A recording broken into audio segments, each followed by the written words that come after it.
Hello everyone, welcome to a new chess video. In this video, I'm bringing you 10 awesome tricks to beat your opponent super fast and leave them with no chance at all. So, let's quickly get started with the first trick, which involves the king's pawn. If you like these kinds of videos, don't hesitate to give it a like, because that's the only way I know if you enjoy them or not, and that way I can make more. When they reply with e5, these are the two most popular moves in chess, we're going to bring out our king's gambit. And yes, ladies and gentlemen, the first trap comes courtesy of the king's gambit. They take this pawn. You see we're giving away a pawn on the second move, but we're just going to keep going like nothing happened.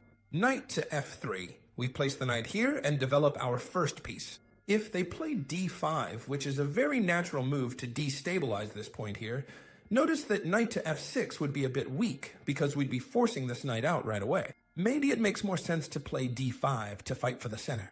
So we're not going to capture. Instead, we're going to play knight to c3. Black thinks, okay, I have an extra pawn, so I'll trade pieces and end up in a great position. And now, a move like bishop to g5 would already give us some really nice options, like playing queen to e2. And notice that now we're aiming a laser beam at the king. We're placing the queen to check the king, and the only thing stopping it is this knight here. And a lot of people here think, I'm telling you, really, a lot of people do the following. Since the queen is moved, I'll capture the knight, so the queen has to move again and loses a tempo. But here, there's this move, knight to f6, checkmate. Incredible. We check with the knight, and we check with the queen. So the king can't go anywhere. Hey, chess teacher, aren't you going to include the Dutch defense trick in this compilation of 10 tricks? Of course I am. Yes, it's one of my favorite tricks. I want it. It's happened in so many games. When someone plays the Dutch defense against you, a rare defense that not many people know, you just place your bishop next to the pawn. And now they'll say, well, this move looks really bad, I'll chase your bishop away and you don't have much else to do. Well, now the trick is to put it here, and your opponent will quickly realize that you've lost the bishop with a series of super simple moves. They threaten it with this pawn, and now with this one. And notice that this bishop is completely lost. That's why they've already fallen into our trap. We don't care about the bishop. We're simply going to push this pawn to e3. And when they take the bishop, we're just going to checkmate with the queen, since this king can't go anywhere, and none of the pieces can block this check. But you might say, hey, chess teacher, what if my opponent realizes what I'm doing and doesn't take the bishop, but instead plays h5, and that way we can't checkmate anymore? What? Because it's protected by the rook. Then nothing happens at all. Because we're going to play the bishop over here and threaten this checkmate over here. Notice that it would be exactly the same checkmate. If they take your bishop, we'd give an easy checkmate, right? But of course you might say, well then I defend with the rook. I defend this one and I defend this one. But what happens when one of your opponent's pieces is defending two squares at the same time? We can deflect the defense. For example here, with queen takes pawn check, a spectacular queen sacrifice. It would be mate except for the rook. But when the rook is diverted, it stops protecting the square. And now our bishop will be the king of checkmate. We've won the game in just a few moves. Now, here's an incredible trap for the French defense. This trap works especially well in fast games. The French defense is this one here, e4, e6. The most common move is to continue with d4. And now black will play b5. This is the French defense.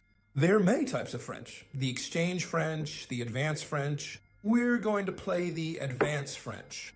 Here's our trap. In the advanced French, for those who don't know, the key is the d4 pawn. That's why black quickly plays c5 to attack this pawn here. We defend it with the c3 pawn. Look, they attack us with a pawn, we defend with a pawn, but our opponent keeps attacking with the knight from c6, keeps putting pressure on this point here. That's why we also defend with the mate. But even more, our opponent places the queen on b6, also targeting this point. And this is where we set up the spectacular trap. We're going to play our bishop to d3. What does our bishop to d3 do?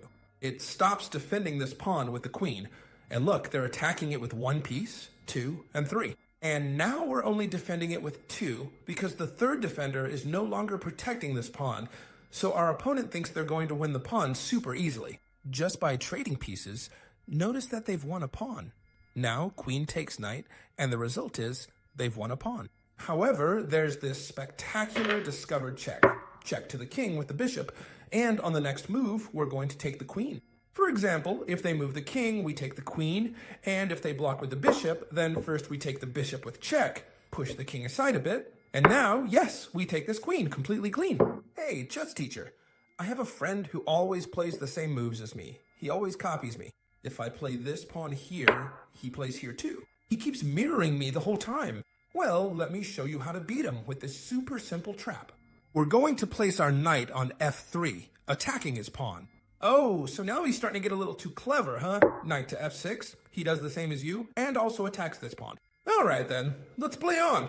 We take this pawn, and when he takes ours, notice that what we're going to do is a very interesting move like queen to e2. Now this queen is looking at his king with X-ray vision. Notice that copying us any further wouldn't help him, because we'd capture his knight and defend this knight here. Therefore, we would be up a knight. That's why, once we reach this point, your opponent has to move his knight. And once he does, now there's this incredible discovered attack. Knight to c6, check with the queen. He can't block with the queen because we'd win the queen. Very tasty. And he can't block with the bishop either because we'd also win the queen. Very tasty. So no matter what he does in this position, we're going to win the queen. All right, what other defense could they try against us? The Scandinavian defense. Whoa. Well, I've got a spectacular trap here. In the Scandinavian defense, notice that they attack our pawn directly on the very first move. So what are we going to do? We're going to set a trap here and let them take this pawn. Totally free, yes. And on top of that, we let them attack our knight. Since they're attacking this I can't even talk. Since they're attacking this knight, we're going to have to move it. And we're going to move it to this position because that way we attack their pawn again. They have to defend it, and the easiest way to do that is knight to f6. They develop a piece in addition to castling, and they defend this pawn here, which is the extra pawn they have. So what we're going to do is exchange this pawn here for their pawn. Now we're attacking it. That's why the simplest thing for our opponent is to capture here. We importantly capture with the bishop, and now your opponent has secured an extra pawn. The only thing that bothers them about our position, what is it? This knight. They might try to chase it away, but that's already a serious mistake. If they don't address the threat and play a move like kicking out the knight, it's almost over for them. They've basically lost the game because there's this knight sacrifice here, a spectacular bombshell. Notice that the king is forced to capture it because if not, look, I attack the queen and I attack the rook. They're gonna lose mat no matter what. That's why they have to capture this knight and accept that they've lost material. And now comes another discovered attack. Check out the queen, huh? We sacrifice the king here. We sacrifice the bishop here to prevent the king from coming back to defend the queen. They have to capture or move over here. And whatever they do, we're going to capture the queen on the next move. Also, a clean queen and very, very few moves. Since I want you to have traps for every game, let's go. Which opening are we missing? Well, we're also missing the Caro-Kann defense. When they play c6 against us. Let's see, chess teacher, is there really a trap against the Caro-Kann? It's the most solid defense there is. Of course there is. On this channel, there are traps for everything. d4.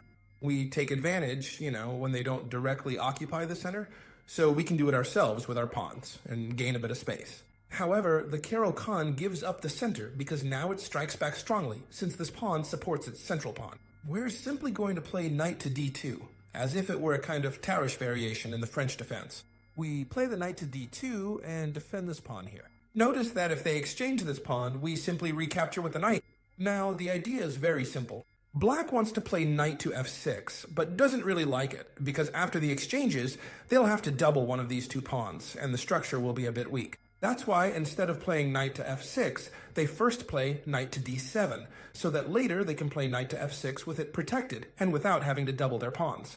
And when we see knight to d7, we already play our move, queen to e2, to line up an X-ray towards the king, because we know that when they make this move, they want to play knight to f6. And now what we do is, hey, we come over here and it's checkmate. We deliver a check with the knight, but the king can't go anywhere because he's trapped by his own pieces, and the pawn can't capture thanks to the amazing queen we've placed right here in front to pin it. Isn't this trap amazing or what? Well, just wait, because there are even better ones. Which opening do we have left? The dreadful Damiano defense. Which one is that? After knight to f3, everything's standard so far. They have to defend this pawn. You already know this move is very common, defending with the knight. It's also very normal to play this move here to defend the pawn, but one of the worst is to play f6 to defend this pawn. This is terrible, and a lot of beginners play it. But here we have the brutal knight sacrifice. Knight takes e5, and you're basically already winning. Check this out. They capture your knight, it's true. You're down a knight, but too many lines open up towards the king, which we're going to take advantage of right away with the queen. We give this check along the diagonal. Notice that many of you might be thinking, well, I'll block with this pawn, then check, and I'm going to take the rook on the next move. Therefore, it's not possible at all to play this pawn advance. After this check, they'll have to move the king, and this sequence will most likely end in checkmate. We take this pawn here, check. Notice the king's only legal square to move to is this one here, and then we're going to keep giving checks. Now we bring in the bishop, check. The king can't go back this way, so it has to move to the side, and we're simply going to corner it first with the queen, check, and now a discovered check with the bishop. Notice, with this bishop, this queen, and this bishop, we're trapping him in. It would be checkmate if it were not for this pawn. But you just play h4, and checkmate will be completely unavoidable. Notice that the only thing they can do is try to give a check over here, and we simply play c3. The threat remains the same, but now we're also attacking this bishop. Notice that the next move could be pawn takes with check. It could be bishop takes, for example. Any move, any at all, even if they try to trade queens with us. Then we could simply come over here, check. When the king moves, we could capture the queen, and we'd have a completely free extra queen. At this point, I'm telling you it's completely lost. This opening is terrifying. Well, chess teacher, what's up? Do you only have traps for the white pieces or what? You're a racist. Well, no, obviously I'm bringing you some traps with the black pieces too, since I know a lot of you have been asking me for them. Look, we're going to play the double king's pawn opening. e4, e5, knight to f3, and now yes, knight to f6. But we're not going to fall into the trap. Be careful, don't fall into the trap I showed you earlier. When they capture this pawn, don't even think about recapturing here. What you need to do is this.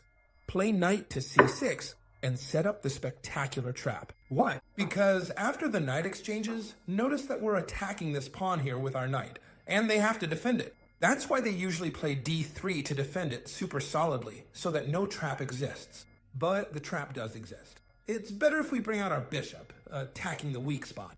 You already know that the weak spot is right here, because it's only defended by the king. So it's a very weak point.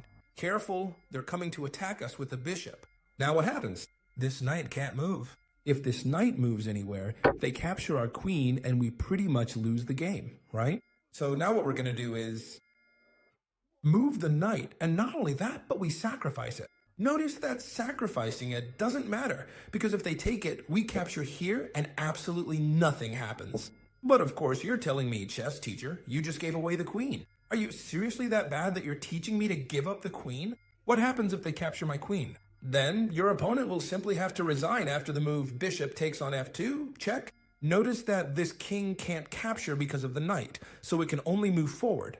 And now we bring in the other piece we're missing in the attack, this bishop here, which goes on this diagonal, not just to take the queen, but to deliver checkmate, since this king has run out of squares. We don't need the queen to win the game. I know you hate it when someone plays the queen's gambit against you. That's why I'm bringing you an incredible trap, as always, to beat the queen's gambit, this opening that makes you lose so many games. c4, look, the queen's gambit. So we're going to throw our opponent off right from the second move. We give away the king's pawn.